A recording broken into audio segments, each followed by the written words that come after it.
focalizar y quizás profundizar algunos aspectos que puedan estar presentes y que no tengamos que esperar a las 12 para saber que algo quedó pendiente y que lo pude haber tratado antes, digamos, y con mayor profundidad. Yo no sé si eso es posible, pero al menos, digamos, a ti como presidente de DERE, si tú pudieras explicitarnos, digamos, y explicitarme a mí, con qué te gustaría irte esta mañana, de manera de que por lo menos tengamos una o quizás una o un par de más de opiniones respecto de expectativas que converjan. ¿Sí? Porque yo puedo ser más o menos flexible, este es un tema que domino bastante bien, pero lo que me interesa es que sea útil para efectos de ustedes y tú como líder de la organización, si te pudieras manifestar. Lo que me parece interesante es que apenas empieza la actividad y ya hay varias cosas de las cuales yo como presidente de DERES tenía interés. Era conocer la evolución que había llevado la discusión de esta norma, qué posibilidades teníamos para trabajar en el futuro, qué apoyos podríamos tener para trabajar esto a nivel de las empresas socias, de manera que creo que esta mañana va a ser muy fructífera. Y además creo que si nosotros podemos terminar la mañana de hoy teniendo un concepto de cuáles son los lineamientos de estas guías, por lo menos para mí, sería muy interesante. Muy bien. Ahí, sí. Una expectativa complementaria, ¿sí? Sí, no está funcionando. Es para grabar. No es para altavoz, sino para grabar la cámara. Ah, bueno, perfecto. Gracias. Una expectativa sería ver qué balance tiene la ISO 26000 entre lo que es responsabilidad social empresarial y responsabilidad social en general. Porque según escuché en los trabajos del Comité Espejo había mucho énfasis en otras organizaciones que eran precisamente empresas, industrias y demás, y qué balance quedó en definitiva. Y otra inquietud, otra expectativa es en relación a los indicadores que ya están sonando hace tiempo, cuáles toma efectivamente la ISO 26000, indicadores y algunas metodologías de medición para las empresas. Muy bien. ¿Alguna otra, alguien más que quisiera explicitar expectativas? Muy bien. Yo creo que de lo que planteaste tú, Ferdinando, durante el día de hoy, la mañana, yo creo que lo vamos a ir viendo sin mayor problema. Algunas cosas ya, de hecho, ya las dije. Y de lo que estás planteando tú respecto de si es responsabilidad social para organización o empresa, efectivamente parte del lenguaje raro, que no es suficientemente claro, es porque es una norma para todo tipo de organización. Y eso hace que el lenguaje siempre se fue discutiendo de que no indujera a pensar que la responsabilidad social solo aplica a las empresas y que otro tipo de organización, por su naturaleza, por ejemplo, funciones del Estado, son por definición responsables, por decir algo, ¿sí? O que actúan en el campo de la responsabilidad social por su naturaleza fundacional, por una fundación, por ejemplo, ¿sí? Sino que esto aplica a todo tipo de organización. Efectivamente, la experiencia que nosotros estamos desarrollando está orientada a empresas, que eso es nuestro mercado y es el mundo que conocemos, y lo que hemos estado haciendo es hacer una interpretación, una traducción de la norma y hacerla más asertiva para el sector empresarial, de manera de que uno diga, de la lectura tenemos la posibilidad de discernir entre lo pertinente y lo que no es, y luego interpretar, cuando uno dice integrada en toda la organización, y practicada en sus relaciones, por ejemplo, que es en la definición de responsabilidad social, practicada en sus relaciones es como etéreo. Cuando uno lo lleva a la empresa, uno dice a su cadena de valor, ¿sí? Y entonces uno dice practicada en su cadena de valor, y esa interpretación la hacemos de una vez, porque eso quiere decir para una empresa, ¿sí? En la práctica ahí es donde uno hace un ajuste. Pero desde ese punto de vista la lectura la estamos haciendo desde el mundo empresarial claramente, aunque es una norma que aplica a todo tipo de organización. Bueno, muy bien. Yo creo que estamos relativamente claros y podemos ir adelante. Y obviamente si quedaran preguntas pendientes, por favor siéntanse con libertad de levantar la mano, yo les doy la palabra y pedir alguna precisión o aclaración en la medida que sea posible, con gusto, porque la norma está recién publicada, recién están apareciendo experiencias de implementación, de uso del ISO 26000, no está todo escrito, está escrito el contenido y es un proceso rico, pero la práctica está recién en construcción. y por lo tanto sobre la práctica del uso de la norma 26.000 todavía hay muchísimo por ser desarrollado y no hay verdades absolutas al respecto, ¿sí? O sea que hay un espacio ahí de innovación. Bueno, ahora, ¿qué es lo que y qué es la ISO y dónde estamos situados en el mundo de la ISO? La ISO es una organización enorme que yo desconocía qué tan enorme era, porque yo vengo del mundo de responsabilidad social y por lo tanto fue una sorpresa encontrar una organización tan grande, tan diversa y tan presente en nuestra vida cotidiana a través de muchísimas normas, que de hecho son 18.834 normas ISO publicadas. Es decir, este es un mundo gigantesco, el de la ISO, que uno no sabe qué tan grande es. 163 naciones que son miembros de ISO, 5.000 funcionarios, que es la suma de las 163 UNITs del mundo, digamos, que representa el 98% del producto del mundo y el 97% de la población. Es decir, en ISO participa casi la totalidad del mundo. De una forma u otra. Hay 18.834 normas publicadas. Solo el año 2009 se publicaron 1.038 normas ISO, lo que es una cosa como de no creer, digamos, porque es una enorme cantidad de normas. Hay más de 500 organizaciones colaboradoras y 100.000 expertos registrados en los diferentes comités ISO. Es decir, este comité que es el más numeroso, 450 o algo así, pero la suma de todos los comités ISO que están en funcionamiento da una cifra de expertos, de 100.000 expertos registrados por los diferentes países en los diferentes comités que están funcionando en el desarrollo de normas internacionales. Es decir, esto es una organización increíblemente grande, increíblemente grande. Muy bien. Ahora, ¿por qué ISO se mete en el tema de responsabilidad social? Porque es parte de su propia visión, ¿sí? La ISO desarrolla normas internacionales para un mundo sostenible. Y ojo que sostenible y no sustentable, pero tenemos normalizada la traducción de sustainability por sostenibilidad, y por lo tanto estamos hablando de un mundo sostenible y no sustentable. En las traducciones que hemos hecho, consensuamos una traducción al español de consenso entre los países de habla hispana, y por lo tanto en el uso del lenguaje, yo voy a estar usando uso del lenguaje normalizado, que no es necesariamente la forma que algunos de ustedes acostumbren usar en el castellano. Puede que estemos usando el lenguaje un poquitito distinto. Cada país tiene sus formas, digamos, y hemos estado traduciendo libremente. Pero en este caso tenemos una traducción normalizada.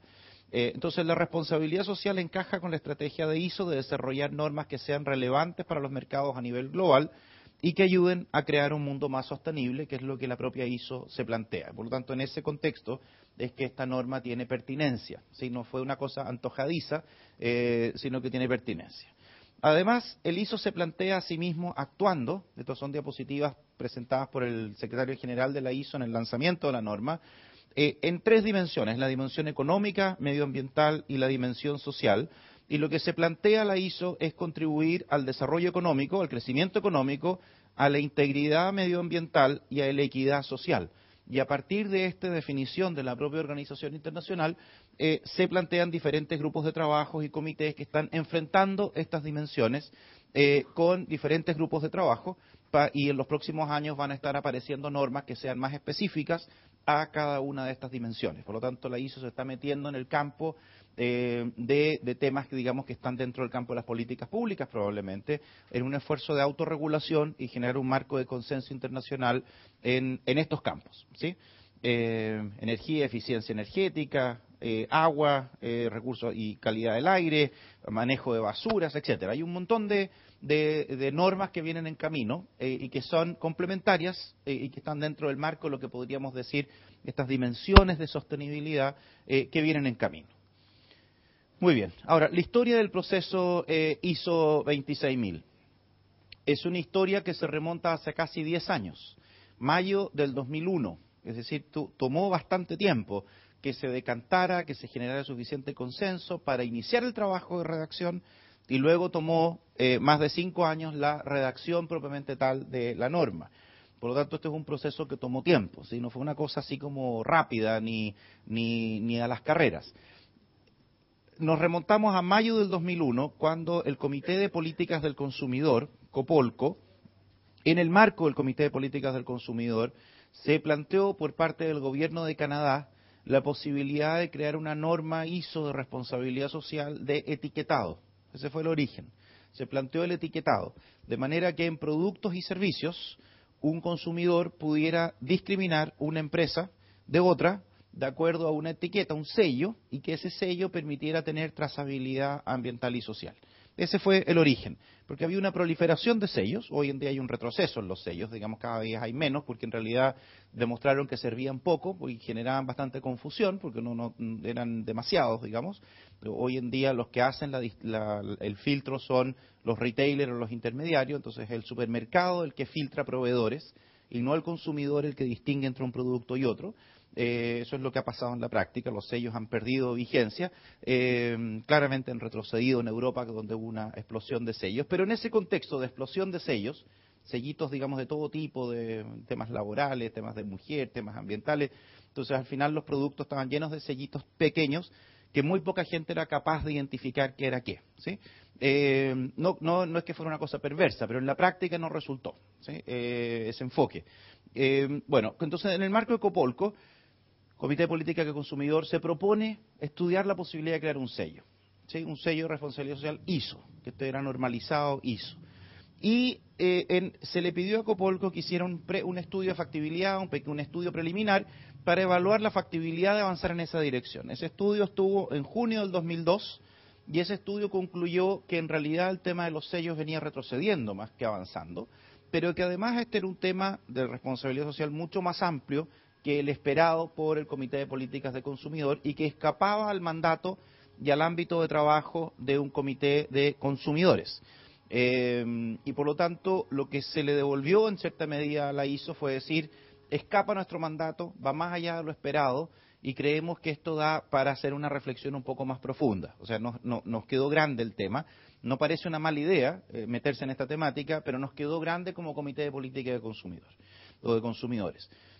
ISO estableció un grupo asesor ahí están los logos, digamos, de los participantes, en el que invitó no solo representantes industriales, como es la tradición de ISO, y en algunos casos gubernamentales, como también es la tradición de ISO, sino que incluyó a otras partes interesadas, principalmente ONGs que ya estaban en el tema de responsabilidad social, por ejemplo, Global Reporting Initiative, por poner un ejemplo, WWF, en fin, y invitó a organizaciones sindicales, que tampoco había ocurrido en la historia de ISO. Es decir, se invitaron ONGs, se invitaron organizaciones especializadas en el tema de responsabilidad social y se invitó al mundo sindical a través de las estructuras internacionales, digamos, del mundo sindical a participar de este grupo asesor.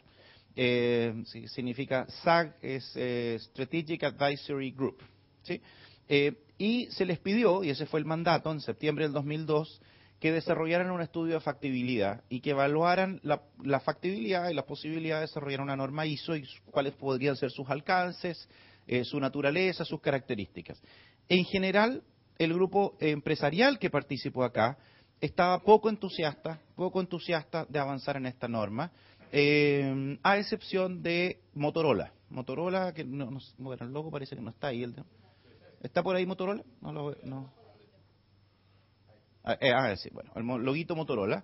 El representante de Motorola fue clave para que este grupo tuviera éxito, porque desde la posición industrial su planteamiento fue: no hay que tenerle miedo a este tema, avancemos, seamos proactivos, tomemos liderazgo y construyamos un consenso sobre responsabilidad social en el que la industria sea una parte importante, y tomémoslo como una oportunidad de estigmatizar que responsabilidad social sea solo para las empresas, sino que para cualquier organización, etcétera. En resumen, este grupo, pero que ahí fue fundamental el representante de Motorola, concluyó y sacó un documento en abril del 2004 diciendo: creemos que esta es una temática factible, creemos que hay espacio para crear una norma de responsabilidad social, incluso más creemos que hay una cierta urgencia, porque hemos identificado una enorme proliferación de iniciativas, de protocolos privados que están desarrollando las grandes empresas del mundo, códigos, iniciativas de autorregulación, etcétera, en el que lo que está generando es confusión en las empresas más chicas en un contexto global. Ojo, que PYME para la Comisión Europea es 50 millones de euros de venta al año o menos, eso es PYME.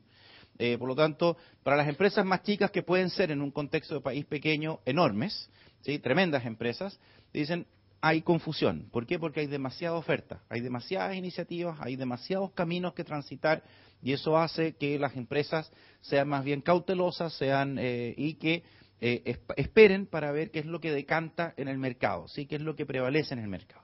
Bueno, en resumen, en abril del 2004 se presenta este estudio que dice: creemos que es deseable avanzar hacia una norma de responsabilidad social.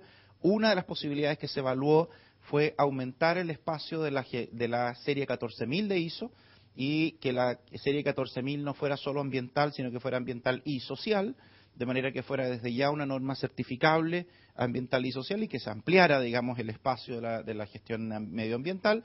Eso quedó descartado en ese momento, se planteó, digamos, por distintas razones, pero entre ellas la certificación de no avanzar en esa dirección de entrada y crear una norma aparte. ¿Sí? Eso fue básicamente el planteamiento. Bueno, y en junio del 2004 se convoca una reunión en Estocolmo, en Suecia, en el que se convoca a los países miembros de ISO a compartir los resultados de este estudio de factibilidad. Hubo una preconferencia de países en desarrollo, yo participé de esa reunión, yo no tenía idea de ISO, conocía a cero, no conocía a nadie, digamos, de las personas que participaron, y en ese momento se planteó y se presentó el estudio de factibilidad. Primero a los países en desarrollo, 2 días, y luego 5 días de reuniones a los distintos países miembros de ISO y otras partes interesadas, organizaciones internacionales, de Naciones Unidas, etcétera, los resultados de este estudio de factibilidad.